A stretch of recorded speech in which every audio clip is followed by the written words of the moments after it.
बघतो काय तुम्ही सरकारी नोकरी प्राप्त करू इच्छिता? काय तुम्ही निरंतर प्रयत्न करत आहात, परंतु त्या प्रयत्नांमध्ये तुम्ही दरवेळी अयशस्वी होत आहात? कित्येक प्रयत्न करता, परंतु काही ना काहीतरी कमीही राहतेच आणि तुमचे बनते काम बिघडून जाते. त्यामुळे तुम्हाला आता असे वाटू लागले आहे की आमचे दुर्भाग्यच आहे, आमचे भाग्य आमची साथ देत नाहीये. आम्ही कितीही मेहनत करू, परंतु आमचे भाग्य आम्हाला मागेच खेचते. आमचे दुर्भाग्य भाग्यात बदलतच नाही. तर आजचा हा व्हिडिओ त्याच लोकांसाठी आहे जे वर्षानुवर्षे मनोवांछित नोकरीच्या शोधात आहेत. त्यासाठी ते निरंतर प्रयत्नही करत आहेत, परंतु थोड्याशा अंतराच्या कारणामुळे त्यांना त्यात सफलतेचे यश मिळत नाही. दरवेळी काही ना काहीतरी कमीही राहूनच जाते आणि ते त्यांच्या हिस्स्यामध्ये येणाऱ्या नोकरीपासून दूर होऊन जातात आणि ती नोकरी कोणा दुसऱ्यालाच मिळून जाते. तर जर तुम्हीही त्याच लोकांपैकी आहात जे की सरकारी नोकरीची तयारी करत आहेत किंवा मग ज्यांची मुले सरकारी नोकरीची तयारी करत आहेत, तर ध्यान देऊन आजच्या या व्हिडिओला पूर्णतः अवश्य पहा. कारण की हा खास उपाय मी तुम्हाला तुमच्या कुंडलीनुसार असा काही सांगणार आहे ज्याने की तुमच्या कुंडलीतील सर्व ग्रहांची दशा काही अशा प्रकारची बनून जाईल ज्याने तुमचे भाग्य आता असे बदलून जाईल जसे की तुम्ही कधी विचारही केला नसेल. तुम्ही आतापर्यंत जे पण प्रयत्न केलेले आहेत, ज्या पण कामात तुम्हाला असफलता मिळालेली आहे, ती त्वरितच सफलतेमध्ये परावर्तित होऊन जाईल. कारण की या आधुनिक युगामध्ये प्रत्येक एक नवतरुण युवक हे इच्छितो, हाच प्रयत्न करतो की त्यांना सरकारी नोकरी मिळून जाईल आणि त्यांचे पूर्ण भविष्य सेक्युअर होऊन जाईल. बघतो आजच्या काळामध्ये सरकारी नोकरी मिळणे किती कठीण आहे हे मला तुम्हा सर्वांना काही वेगळे सांगायची गरज नाहीये. तर तुम्हाला अभ्यास तर निरंतर करायचाच आहे, सरकारी नोकरी परीक्षांची तयारी तर तुम्हाला करायचीच आहे, प्रयत्नही करायचे आहेतच, परंतु यासोबत का नाही काही असा एक अचूक उपाय केलाच आहे जो तुमच्या कुंडलीच्या सर्व ग्रहांच्या दशेला तुमच्या अनुकूल बनवेल. तर आजचा हा व्हिडिओ पूर्ण अवश्य पहा बघतो. कारण की तुम्ही लोक अर्धा व्हिडिओ पाहून निघून जाता आणि नंतर वारंवार मला कमेंट्समध्ये विचारत राहता. त्यामुळे तुम्ही पूर्ण व्हिडिओला अगदी बारकाईने ध्यान देऊन पहा किंवा मग एक कॉपी पेन घेऊन यातील माहितीला नोट करून ठेवा. कारण की जेव्हा पण तुम्ही या उपायास करण्यात जाल तेव्हा तुम्हाला वारंवार मनामध्ये याविषयीची कोणती शंका राहणार नाही. आता मी तुम्हाला तो उपाय सांगण्यात जात आहे ज्याला केल्याने तुमची सरकारी नोकरी तुम्हाला अवश्यच मिळून जाईल. मी पुन्हा एकदा सांगतोय, या उपायास तुम्ही इच्छिता तर कुठेतरी लिहून ठेवा किंवा मग तुम्ही यास ध्यानपूर्वक ऐका किंवा मग तुम्ही या व्हिडिओच्या माहितीला पूर्णपणे पुन्हा एकदा ऐकू शकता ज्याने की तुम्हाला यास करण्यास सोपे जाईल. सर्वात प्रथम मी तुम्हाला हे सांगू इच्छितोय की जो उपाय आता मी सांगण्यात जात आहे त्यामध्ये तुम्हाला तुमची पूर्ण श्रद्धा ठेवावी लागेल आणि पूर्ण श्रद्धा आणि विश्वासासोबत तुम्हाला या उपायास करावे लागेल. कारण की ही गोष्ट तर खरी आहे बघतो की कोणत्याही शंकेसोबत भक्ती केली जात नाही. जर तुम्हाला देवावर पूर्ण विश्वास आहे तेव्हाच तुम्ही त्याच्यापाशी कोणती वस्तू, कोणती मनोवांछित इच्छा मागणी करू शकता. जर तुम्हाला मनामध्ये जराही शंका आहे, जराही शक असेल, तर मग अशा सफलतेचे यश मिळण्यात कठीण होऊन बसेल. त्यामुळे पूर्ण श्रद्धा, पूर्ण विश्वासासोबत तुम्ही या उपायात जरूर करा आणि तुम्हाला याचा 100% रिझल्ट निश्चित मिळून जाईल. बघतो लक्ष देऊन ऐका. आता तुम्हाला हा साधा सरळसा उपाय सांगण्यात जातोय.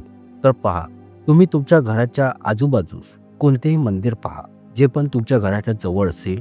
मग ते कोणतेही मंदिर असो, शिवशंकरांचे मंदिर असो, हनुमानाचे मंदिर असो, दुर्गा देवीचे मंदिर असो किंवा मग विठ्ठल रुक्माईचे, श्री स्वामी समर्थांचे मंदिर असो, असे कोणतेही मंदिर असू शकेल.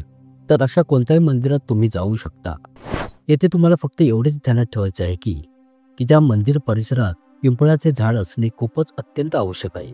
त्या मंदिराच्या प्रांगणामध्ये किंवा मग सभोवतालच्या भागात हे पिंपळाचे झाड असणे अत्यंत आवश्यक आहे. त्यामुळे तुम्ही असेच एक मंदिर निवडा. जास्तीत जास्त तर मोठ्या मंदिरांमध्ये हे पिंपळाचे झाड अस्तित्वात असते, तर तुम्हाला हे खूपच सहजतेने मिळून जाईल. तर बघतो तुम्हाला हे काम शनिवारच्या दिवशी करायचे आहे. पुन्हा एकदा ध्यान देऊन ऐका. शनिवारच्या दिवशी तुम्हाला या उपायास करावे लागेल.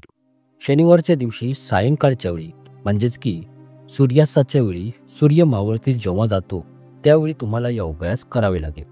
आता तुम्हाला करायचे काय आहे की तुम्ही सर्वात प्रथम मंदिरामध्ये जाण्यापूर्वी कोणत्याही तांब्याच्या पात्रामध्ये किंवा तांब्याच्या वाटेमध्ये तुम्ही कोणतेही तेल भरून घ्यावे. तुम्ही इच्छिता तर तिळाचे तेल घेऊ शकता, राईचे तेल घेऊ शकता किंवा मग तूपही घेऊ शकता. आणि एक मातीचा दिवाही तुम्हाला आपल्यासोबत जरूर घ्यायचा आहे. यासोबत तुम्हाला दुकानातून लाल पिवळ्या रंगाचा मोरीचा धागा म्हणजेच कलाव्याचा धागाही घ्यायचा आहे, म्हणजेच की रक्षासूत्र. आता यानंतर तुम्हाला करायचं काय आहे की या सर्व सामग्रीला घेऊन तुम्हाला त्या मंदिरात जायचं आहे. मंदिरात जाऊन देवतेपाशी अक्षत फूल अर्पण करून पूजा करून घ्यायची आहे. आणि आता त्यानंतर तुम्हाला त्या मंदिरातील पिंपळ वृक्षाच्या जवळ पोहोचायचे आहे. आणि तेथे जाऊन तुम्हाला जो लाल रंगाचा मोलीचा धागा आहे त्या धाग्यास त्या पिंपळ वृक्षाच्या खोडास बांधून 3 वेळा त्या पिंपळ वृक्षाची प्रदक्षिणा घालायची आहे. ही 3 वेळा प्रदक्षिणा करते मी तो मोडीचा धागाही 3 वेळा त्या पिंपळ वृक्षाच्या प्रदक्षिणासोबत गोल लपेटून घ्यायचा आहे. आणि त्यावेळी जेव्हा तुम्ही प्रदक्षिणा करत असाल त्यावेळी तुम्हाला तुमच्या मनामध्ये अशी प्रार्थना करायची आहे की मी नोकरीची तयारी करत आहे. तुम्ही तुमच्या मनामध्ये ज्या पण नोकरीची तुम्ही तयारी करत आहात त्या नोकरीचे त्या क्षेत्राचे नाव तुमच्या मनामध्ये वारंवार घ्यायचे आहे. आणि त्यास मनामध्ये वारंवार स्मरण करतेवेळी तुम्हाला त्या पिंपळ वृक्षास 3 वेळा प्रदक्षिणा घालायच्या आहेत. आणि आपल्या देवतेपाशी परमेश्वरापाशी बोलायचे आहे की हे देवा, मी नोकरीची तयारी करत आहे. तुम्ही मला पूर्णतः सफलता प्राप्त करून द्यावी. मी खूपच परेशान झालेलो आहे. मला ह्याची खूपच जास्त गरज आहे. तुमच्या मनामध्ये अशा प्रकारची जी पण भावना येत आहे ती दृढ भावना तुम्हाला त्यांना सांगायची आहे. आणि त्यांना बोलायचे आहे की तुम्हीच माझे एकमात्र सहारा आहात, तर माझे यावेळी जरूर कल्याण करा. मी माझी पूर्ण मेहनत करत आहे, परंतु तुमच्या साथीशिवाय मला सफलता मिळू शकत नाही. अशा प्रकारचे तुमच्या मनामध्ये जे पण भाव येतील हे भाव तुम्हाला 3 वेळा परिक्रमा करतेवेळी मनातल्या मनात बोलायचे आहे. आणि तो जो मातीचा दिवा आणलेला आहे त्यात तांब्यातील पात्रातील अथवा वाटीतील तेल ओतून त्यात तुम्ही सोबत आणलेल्या मोलीच्या धाग्याची वात बनवून त्या दिवास तुम्ही त्या पिंपळ वृक्षाच्या मुळाशी प्रज्वलित करायचे आहे. आणि मग शेवटी त्या दिव्यासही तुम्ही प्रणाम करून तुम्हाला तुमच्या मनातील तीच बाब पुन्हा त्या दिव्यापाशीही बोलायची आहे. बघतो बस तुम्हाला एवढेच करायचे आहे. 3 वेळा तुम्हाला ही परिक्रमा करायची आहे. आणि तुम्ही स्वतःच पाहाल की तुम्हाला या प्रयोगाचा किती चांगला प्रभावशाली परिणाम पाहण्यास मिळणार आहे. पण तुम्हाला येथे तुमच्या नोकरीची तयारी तर पूर्ण करायचीच आहे. अभ्यासही तितकाच करायचा आहे. तुम्हाला तुमची 100% मेहनत द्यायचीच आहे. परंतु त्यासोबत तुम्हाला या सिद्ध उपायासही करायचे आहे.